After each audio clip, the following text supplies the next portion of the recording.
Hey, all, welcome back to the Stuff About Money podcast. I am your co host, Erik Garcia, and this is a special mini series that I am recording with a guest co host, a friend of mine, Billy Wagner. Don't worry, y'all, Xavier is still with me. Billy owns an insurance agency down in Florida, and we wanted to explore this idea that insurance professionals are givers. My fifth pillar to building financial security is give to others.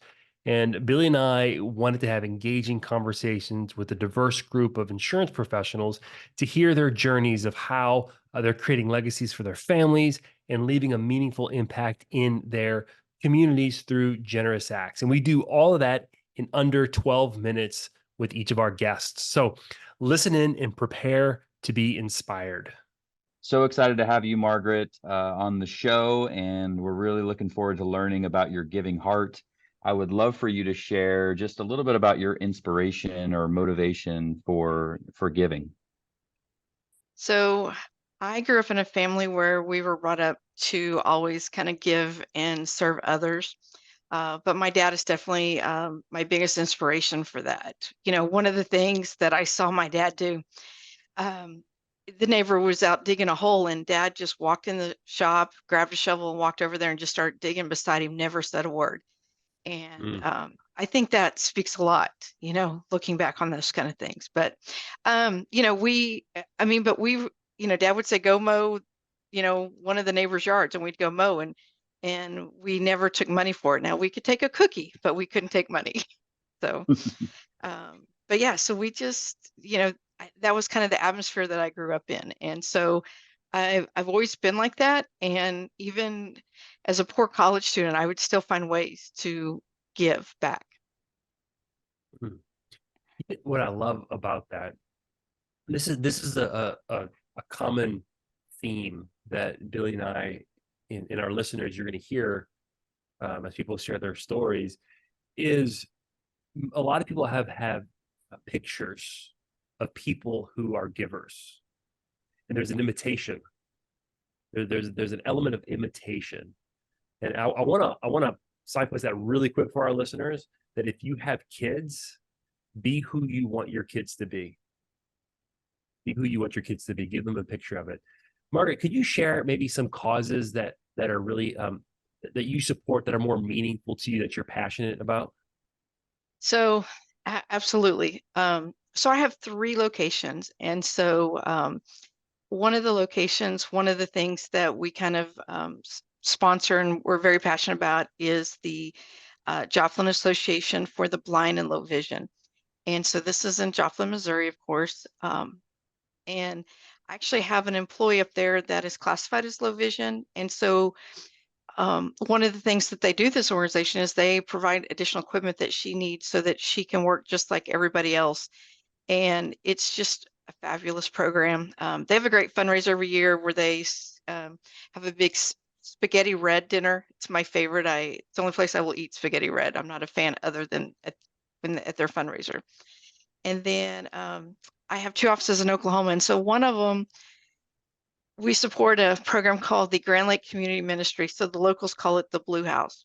And it was actually started in 1985. And my father-in-law was one of the founders. So I really feel like I have a personal connection with that one as well because of that. And it's just, it's a nonprofit that, helps people with utility assistance. And especially that's huge in the winter months. They also help with food and clothing, but utility assistance is probably one of the biggest things, especially in the winter months. And I'm really, glad and excited to be part of that one. So that one just really touches my heart. But my very favorite is here at the office I'm in, Pryor, and that is with the Pryor Special Tigers. It's a Special Olympic team, and they have lots of different sports, but I coach the swimming team. And in 2017, I went to the director of special services at the school and said, I want to start a swimming team. And she thought I was nuts. But I've always had a passion for water and swimming and lifeguarding, WSI, all those kind of things. So she let me start a swim team at the beginning of the school year of 2017. And I had 5 athletes. We went to swim meets, we went to state, and it was fabulous. And it was very life-changing for me. And so that program just has continued to grow and grow and grow. I think the biggest year I had 27 on the team, and but it's something I look forward to so much every year. Wow, I love that. I love how you've tied, you've tied like each location to some sort of giving. I love how you've Yeah. done that. That's really, really, really neat. And what we're hearing from a lot of people is the passion they have in something, and you can see your eyes lighting up when you're talking about, this particular one. That's really, Yeah. really great. So, can you tell us something that was unexpected that you experienced, kind of when you started doing this? Yeah, I can, and hopefully I don't cry because this one always pulls at the heartstrings. But um, several years ago, I had a young man that's nonverbal, has some other disabilities as well, but he was swimming. And anyway, his dad came to one of the practices, and he was wearing a life jacket. He's in what they call flotation division, and so he had to swim 25 meters, just the length of the pool. But there is a rule at meets that it has to be 5 minutes or less. And 2 weeks before the meet, dad's there watching, and it took 15 minutes or close to it to get him from one end to the other. That evening, I got a text message from dad, and he said, you know, he said, "How confident are you that Bub can do this?" And I immediately, without hesitation, I texted him back and I said, 100% he can do this. And I said, because I believe in him and I need you to believe in him.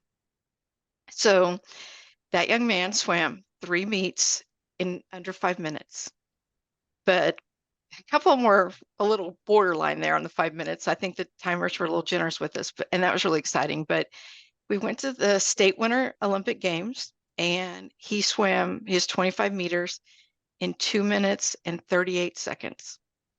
And I'm telling you, we had parents and grandparents, we had the team, we had other coaches that had seen this young man struggle through the year. And I mean, I'm telling you, it was incredible. But I think what touched me more was after the fact when I had not just the parents, but the grandparents reaching out to me, and both sets of grandparents like talked to me privately and said, "You don't understand the impact that you've had, not just on Bub's life, but on the parents' life." And one of the things that they shared with me was because actually they have two special need kids, and they said, "Go look at their social media." And I noticed that there were not, when you went back in history, there were not a lot of pictures of their special need kids. But when they started swimming and competing and getting involved, the parents were posting about it. And it changed the parents. It changed the parents. And not only that, they realized that their kids can do so much. They take the kids out on a boat, they take them, in a UTV out to the sand dunes to run and play. And they're realizing that there's just so much more that they can do and that they're not limited. And so seeing that and knowing that that kind of impact happens, I mean, that's what's incredible. And the crazy part of all of it is, I never promote my business. I never ask anyone for business, but the parents and grandparents are all customers of mine, and they refer me all the time. And so, that's that extra blessing, that extra bonus that you get, but it's never why I started it or never why I do it. Wow. So I'm like, I don't know about you, but I'm getting goosebumps listening to that. Margaret, that's great. I I told you I'm mean, going to tear up. no, I might tear up with you. Oh, Um, yeah, and I love how you said that you don't promote your business. You just go no. out there and serve, and the chips fall where they fall. People will do business with you because you're adding a tremendous amount of value to people's life. You're Yeah. making huge amounts of social capital deposits into people's social capital accounts, and you're just moving people, and they want to do business with people they like and they trust and they know who are good people. Thanks for sharing that story. You're Um, welcome. I think that might win the day. Um, can you? One of the things that we want to do here is just paint a picture of different ways that people can get involved in giving. I think sometimes in our mind, particularly as a financial advisor, we think write a check, give money. But you shared an example of digging a hole with a neighbor, just helping to coaching, giving of your time. If someone's looking to get involved, what's some advice that you might have if they're unsure where to start? that's it exactly is, whether it's giving of money or time or things or service. I think that it's important that you try to find something though too that pulls at your heartstring. And I've had even some people in our industry that have asked me some questions about it. And I said, well, what do you enjoy? What do you like? One of the things that I tell folks you can do that is so simple is contact a local elementary school and see if they need someone to just come listen to a child read. You can go up to a school 30 minutes once a week and you just sit there and have two or three kids come and they read a book to you and go back to their classroom, and just giving that little small time to just listen and not judge these kids and tell them how much you enjoy the story they just read to you is, I mean, it has a huge impact on them. And so it can be very simple, like my dad digging a hole. It can be something simple like that, but I think especially when we find things that tug at the heartstring, that just, to me, that makes a big difference. And I think that um, it changes you. It doesn't just change that organization, that nonprofit, whatever that you're helping, but it changes you when you help others. And I think that's what's so incredible. Um, my dad had this saying that, he used to tell all of us kids that, it doesn't matter how rich or poor, how talented you are, how cool you think you are. He said, but what really matters is how you treat people. And he said, it's not just in December for Christmas, it's 365 days a year.